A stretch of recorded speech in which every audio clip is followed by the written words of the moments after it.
America के सदर Donald Trump ने एक बार फिर दावा किया कि उन्होंने ऑपरेशन सिंदूर के दौरान जंग को बढ़ने से रोकने में अहम किरदार अदा किया है। अमेरिकी सदर का कहना था कि अमेरिकी सिफारती दबाव और टैरिफ के खतरे ने पाकिस्तान और हिंदुस्तान के दरमियान एटमी जंग को टाला। कैंप डेविड में मीडिया से बात करते हुए ट्रंप ने कहा, टैरिफ के खतरे ने 8 में से 5 जंगों को रोका, जिनमें गुज़िश्ता साल हिंदुस्तान और पाकिस्तान तनाज़ा शामिल था। अमेरिकी सदर ने कहा कि टैरिफ की धमकी ने हिंदुस्तान और पाकिस्तान को जौहरी जंग में जाने से रोका। ऑपरेशन सिंदूर का हवाला देते हुए ट्रंप का कहना था कि हमने हिंद पाक जंग खत्म की, उस वक्त 11 तैयारे मार गिराए गए थे और सूरत हाल इंतहाई संगीन थी। मैंने टैरिफ का इस्तेमाल किया और कहा कि अगर आप जंग में जाएंगे तो 250% टैरिफ लगा दिया जाएगा। इस पर दोनों ममालिक नाराज तो हुए, लेकिन अगले दिन उन्होंने फ़ोन किया और कहा कि वो जंग नहीं करेंगे। इस तरह से ट्रंप ने एक बार फिर हिंद पाक की जंग को रोकने का सहरा अपने सर बांधा है। We ended India-Pakistan.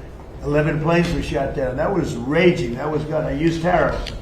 I said, if you're going to go to war, 250% tariff to each of them.